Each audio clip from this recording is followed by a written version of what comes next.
hanyuma hari ibibazo n'ingorane n'amakuba kabanza gakubura. Impamba ya mbere nuko Uwiteka azabana natwe. Nibyo. Imisozi yose uzayitse. Mu izina rya Yesu. Imana yitsa imisozi. Nibyo. Uranayirimbura ugakuraho. Ukanayubika n'uburakari bwawe. Imisozi y'ibigeragezo. Itabimenye. Imisozi y'uburyo bwose Baba. Amen. Yaba ari mu kazi. Urakoze. Yaba ari mu ngo.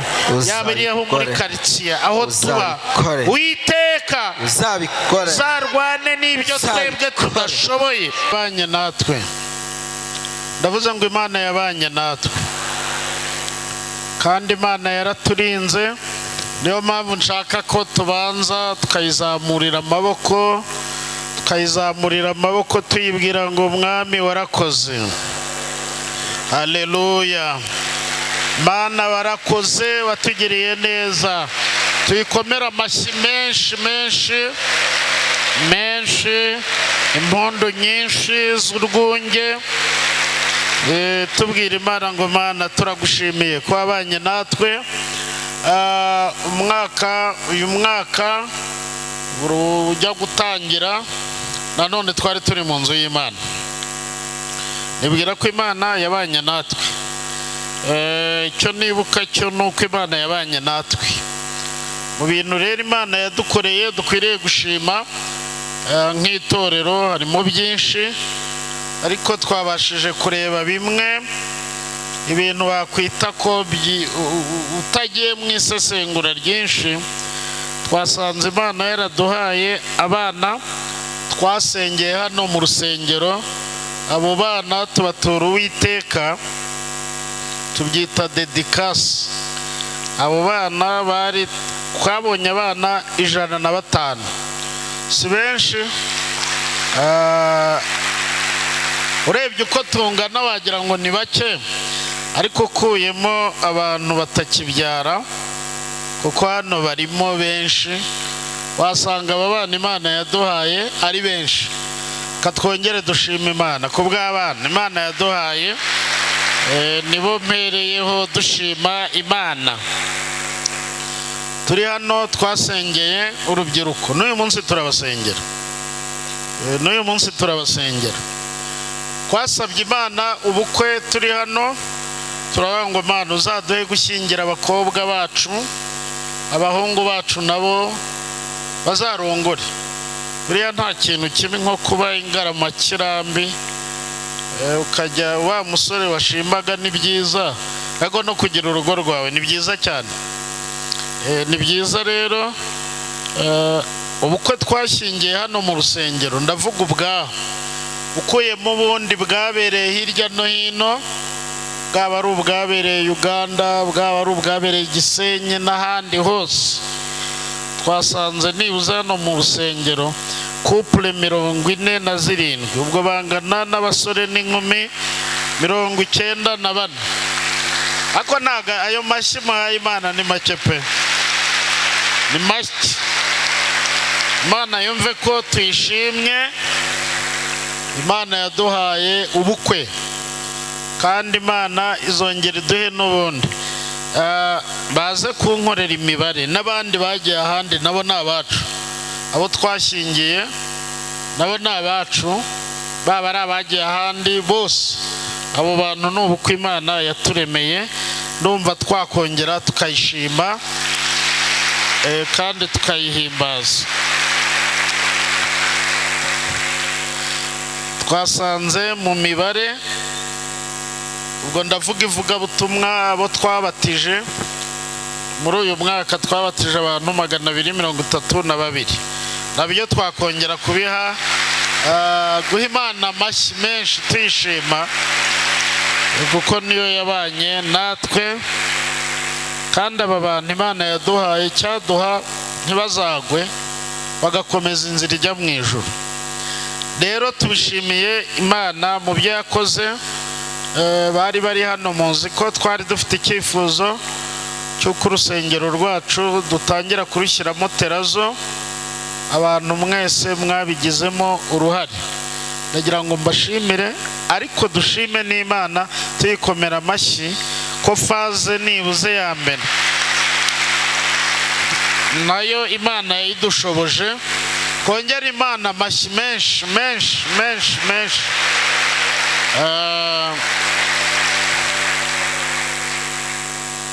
Ntago navuze ubw'ingendo abaririmbyi bakoze, abantu bakijijwe hirya no hino ku bwacu Imana yahamagaye. Imana yacu nishimwe.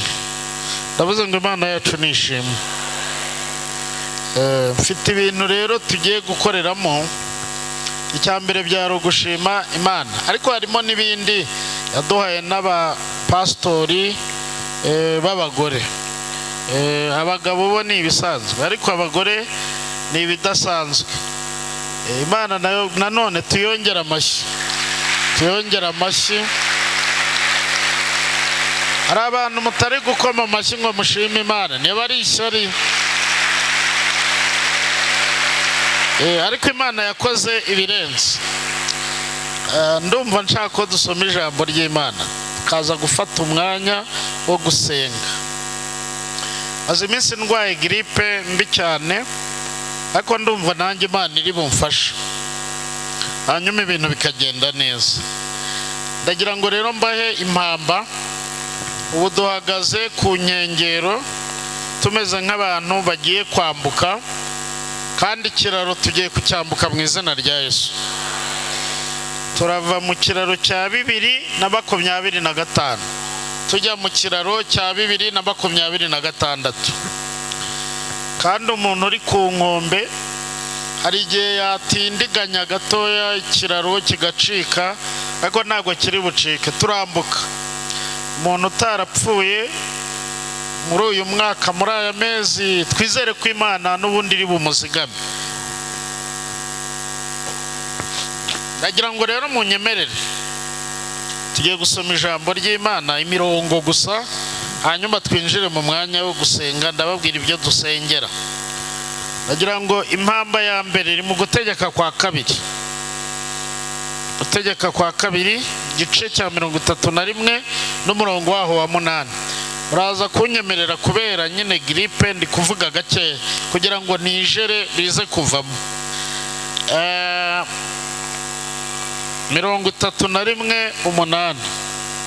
Aya magambo ni ayanyu, baba ari abashyitsi, abizera bacu ba hano kuri Adepr, n'abandi batari abizera bacu twabashije kubana. Ese ninde wahageze ngo nsomere cyane? Kansabe Pastor Mugisha niba yahageze, cyangwa undi adusomere aranguruye kandi cyane.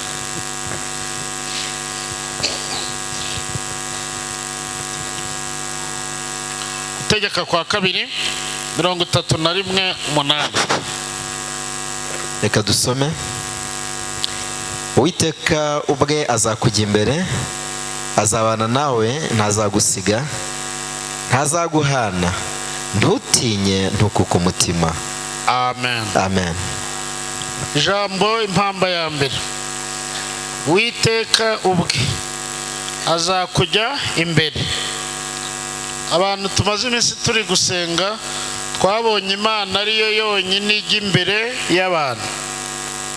Abandi bantu bose bakomeye tubajya inyuma, ariko Imana yo itujya imbere. Hanyuma hari ibibazo n'ingorane n'amakuba, kabanza igakubura. Impamba ya mbere nuko Uwiteka azabana natwe, kandi nuko azatujya imbere agakora ibikomeye. Ntazadusiga, ntazaduhana. Irindi jambo riravuga ngo ntutinye kandi ntukuke umutima. Iyo mpamba nimo yakire mu izina rya Yesu. Kandi Uwiteka turarisengeramo, azatujye imbere, azabane natwe, ntazadusige ngo tugende twenyine, ntazaduhane. Ibikomeye nibiza azaba hari, ibidukura umutima Uwiteka Imana azabikura umutima. Iyo ni impamba ya mbere. Impamba ya kabiri, aya magambo mujye muyandika kandi tujye tuyagenderamo. Buriya umushumba bari marayika w'itorero ni uririnda, buriya ni nawe Imana inyuzamo ibintu bizatunga umukumbi. Ijambo rya kabiri, impamba ya kabiri, Yesaya 43 umurongo wa mbere n'uwa kabiri. Aya magambo arigize, arihagije, ntibiri mu mbaraga nyinshi zo kugira ngo tuyasome cyane. Imana izayakoreramo. Cya kabiri, tugiye gusoma. Ariko noneho Uwiteka wakuremye wowe Yakobo kandi akakubumba wowe Isirayeli, aravuga ati witinya kuko nagucunguye, naguhamagaye mu izina ryawe, uri uwanjye. Nunyura mu mazi nzaba ndi kumwe nawe. Iri ni isezerano rikomeye. Nzaba ndi kumwe nawe. Nuca mu migezi izagutembana, nunyura mu muriro ntuzashya, kandi ibirimi byawo ntibizagufata, mu izina rya Yesu.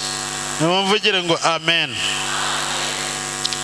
Imana izabane natwe mu bikomeye, aho ubona utakwicisha, mu migezi, mu muriro n'ibigeragezo, naho Imana izabane natwe. Ijambo rya gatatu, impamba ya gatatu,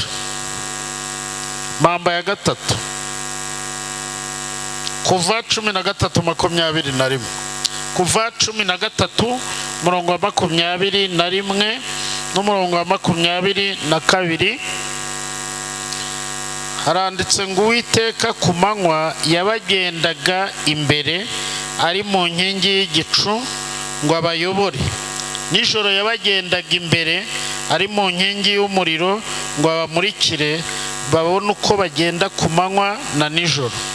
Ndumva nshaka kubabwira ngo Uwiteka ku manywa azabanyuze mu nkingi ye y'igicu. Ntago mwabyumvise, kandi Imana izabikora, ndabizi neza. Azabacishe muri iyo nkingi izabagende imbere kandi izabayobore. Ariko na nijoro hari ibitera ubwoba.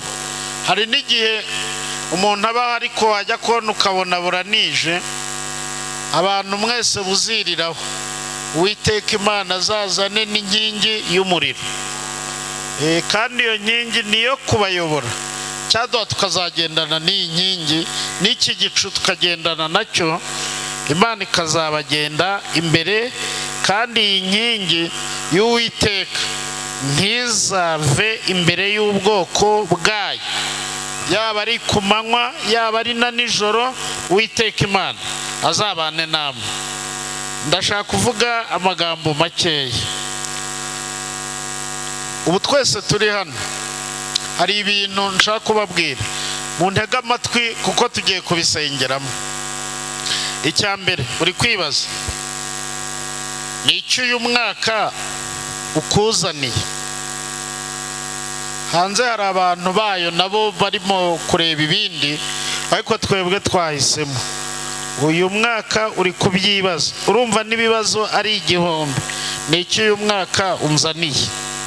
Ese muri uyu mwaka nzanesha? Ese muri uyu mwaka nzatsindwa? Harimo n'ibindi uri kwibaza ngo njye n'umuryango wanjye, ese tuzagira ishya n'ihirwe?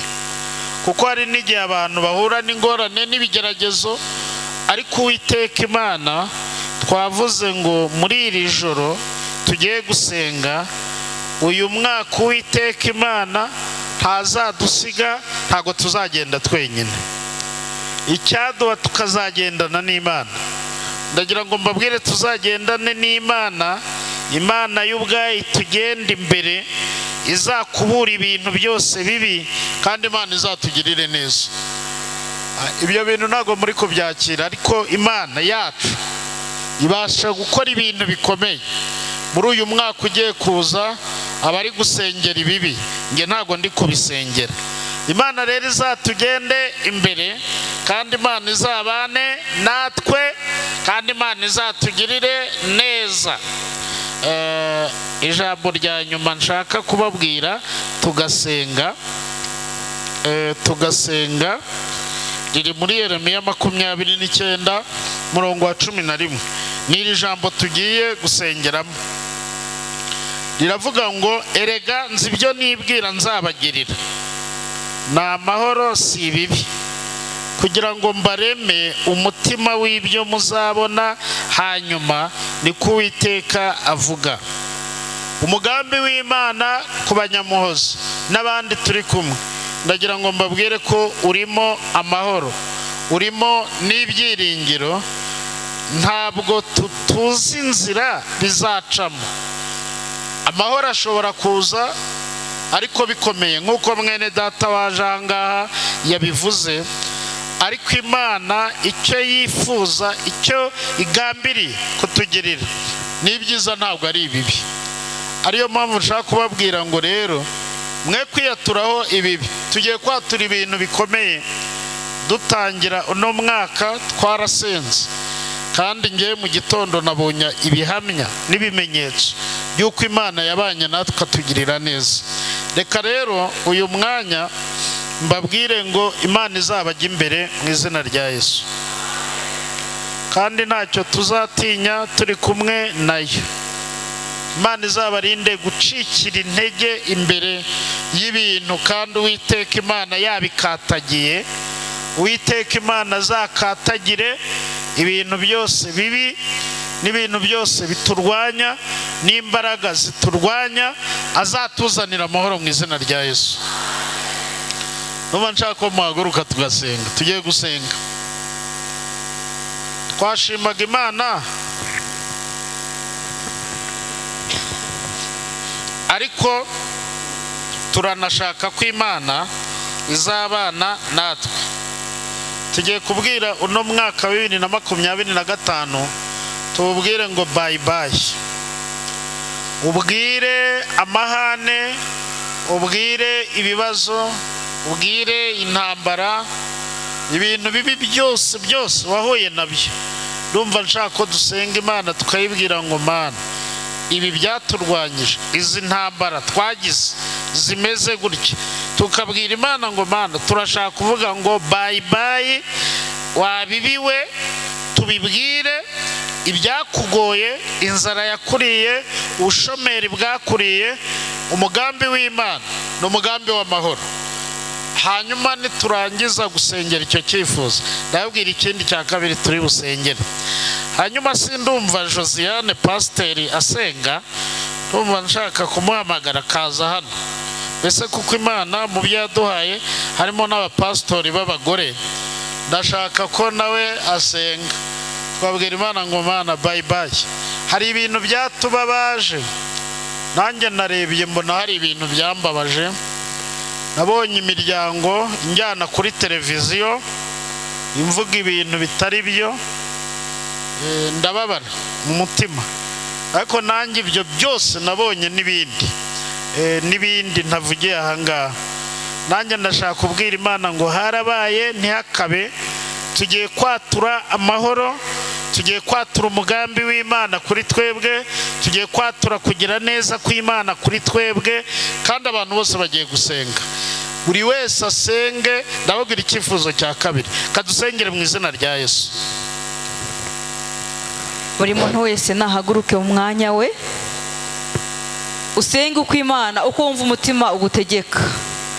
Usenge ku buryo wumva yuko isengesho usenze, cyangwa se burya gusenga ni ukuvuga, ni ukwatura. Uvuge ku buryo wumva ko ibintu ushaka kubyira Imana, wumva ko Imana ibyumvise, kandi ko witeguye ko ibikoze mu izina rya Yesu. Dusenge mu izina rya Yesu. Mana, turagushimye. Mana, tugushimiye neza n'ubuntu byawe. Tugushimiye ko uri umubyeyi wacu bwite.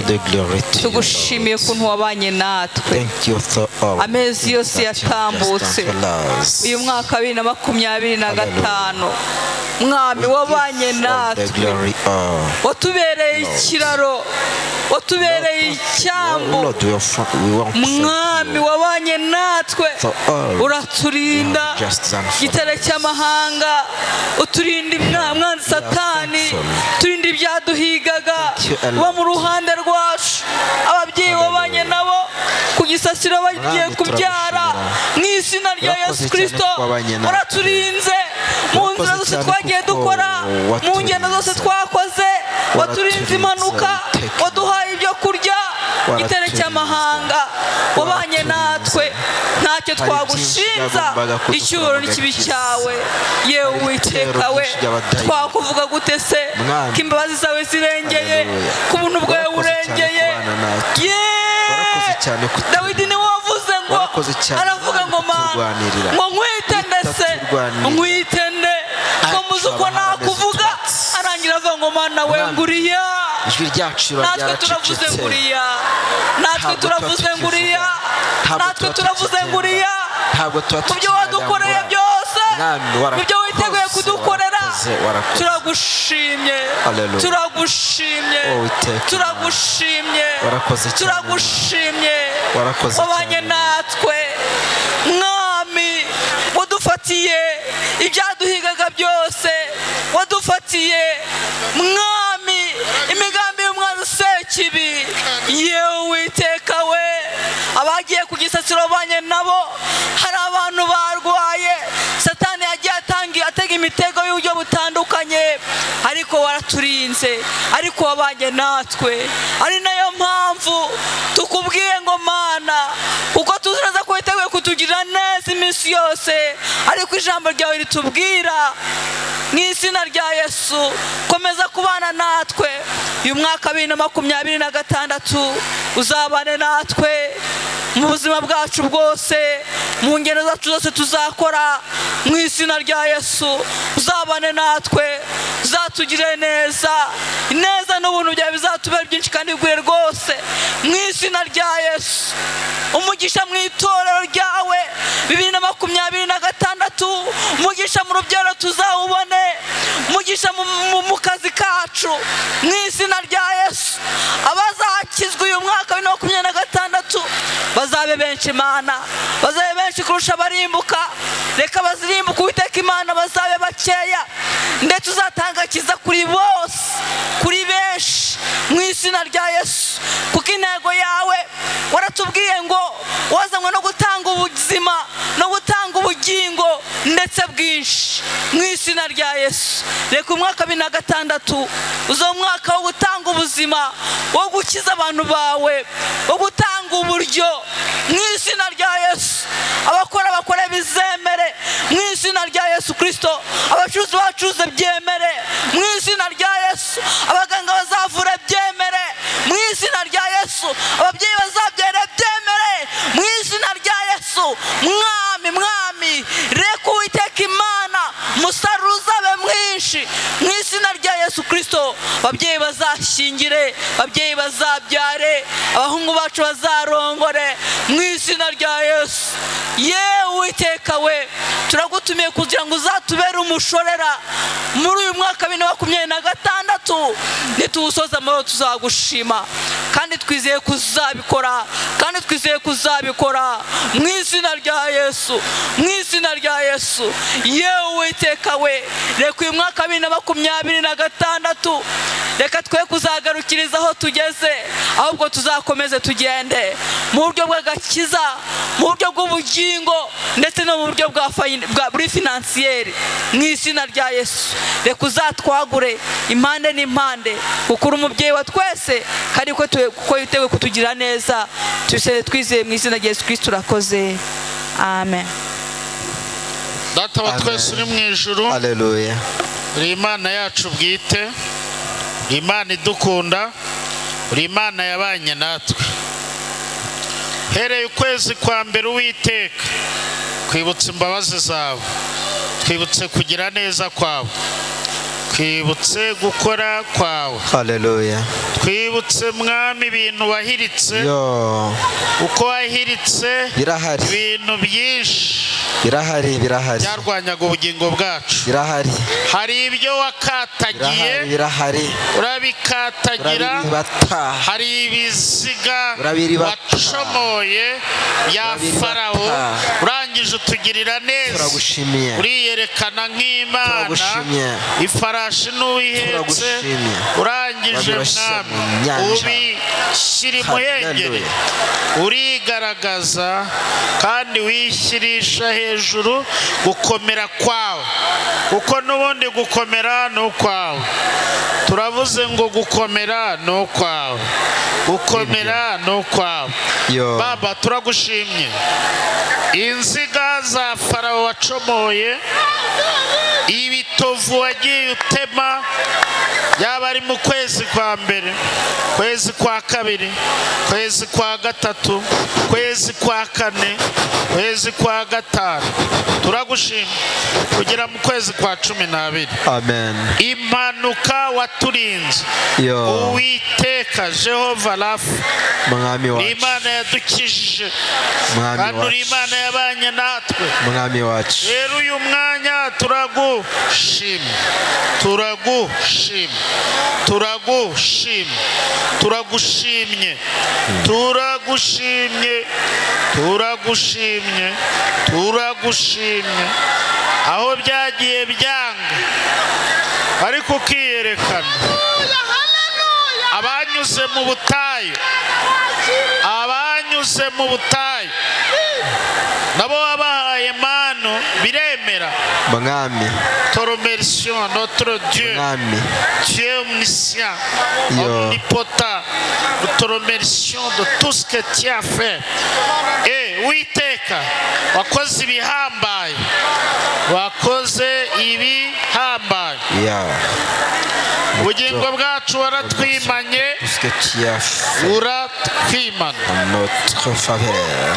abo wakuye ku maseta warabimanye Te warabimanye montrer warabimanye comme tu es abo wakijije ibihombo warabimanye hari igihe byanze rwose omniprésent. tubona ijoro rirabuditse ariko tugiye kubona tubona uritamuruye twebwe ababonye ijoro baba wacu tukabona rirabuditse at this moment now turagushima we slash our hands to the God in Jesus name turavuze ngo mwami wagize neza amashyamba y'inzitane wagiye utunyuzamo ibikomeye warwanye nazo intare zari mu nzira yacu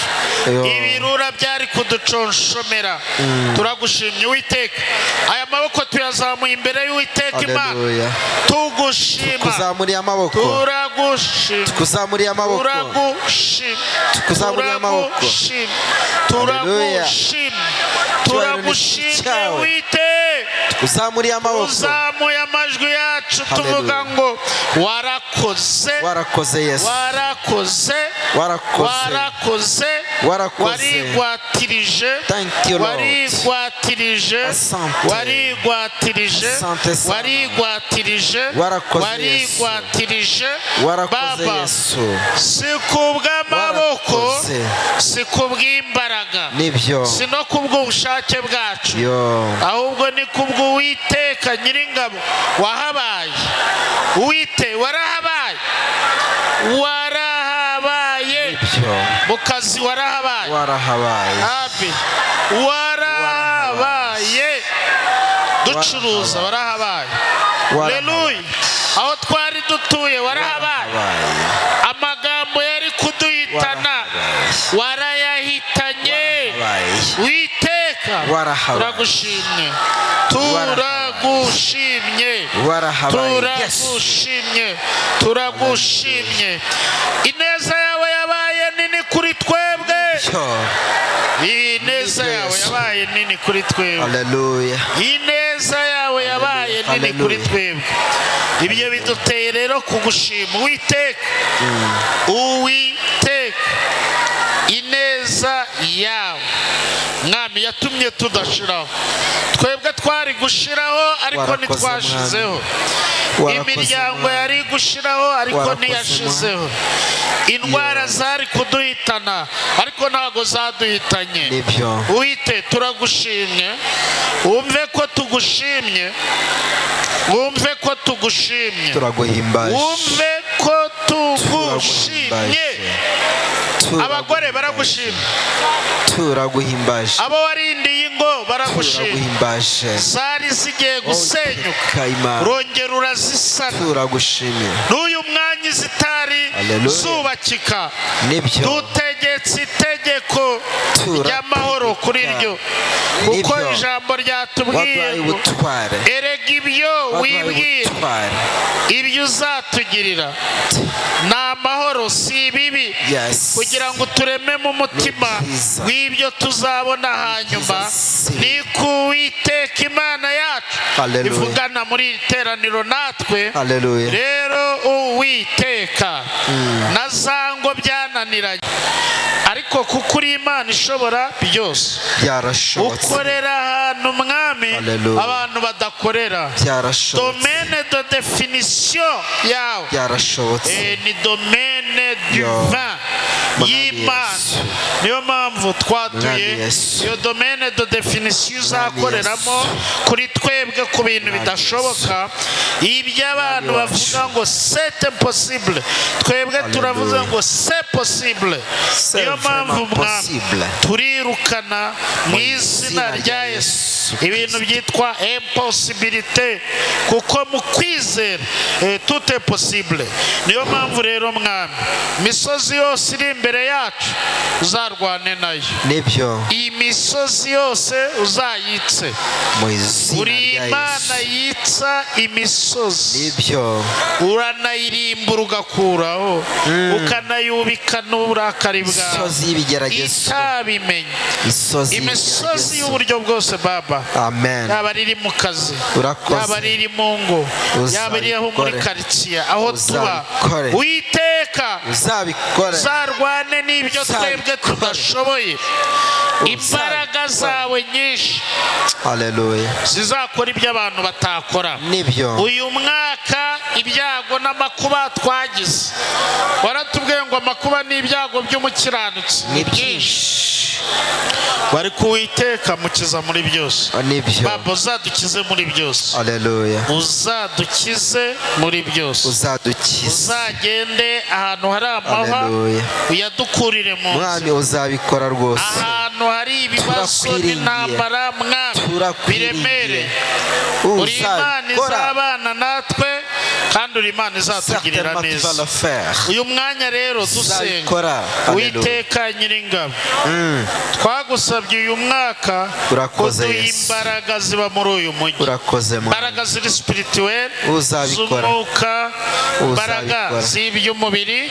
Baba, hari abantu batabonye ibifatika, bakiri mu bintu bidafatika, ariko dusenga uno mwanya twongeye kugusaba Baba uzaduha ibintu bifatika, uzakura ibintu bya mano mu buzima bwacu, bya bindi byo kubaho bukeye, byambara ubukeye, uzabikure ku bakristo.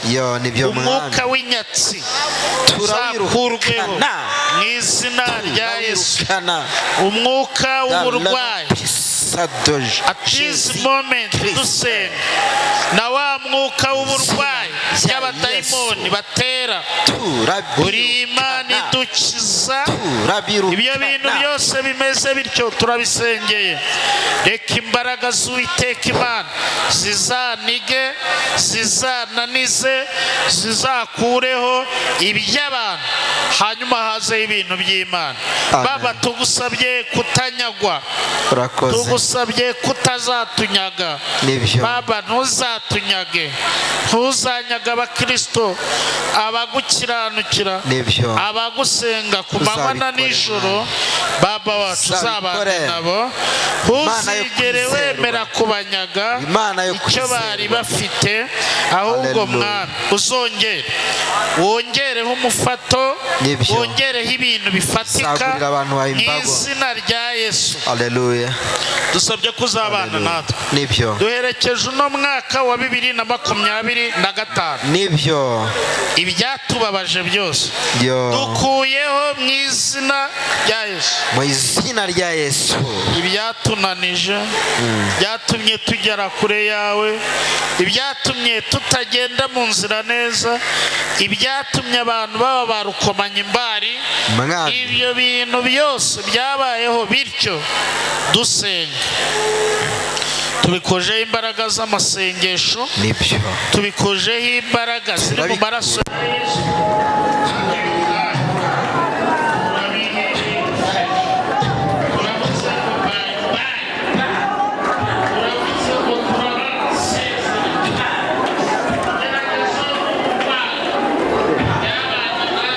dufite igihe bagiye kurasa umwaka ndaje iza kariya kabati baye ntaragera hano wambikira kariya gashaje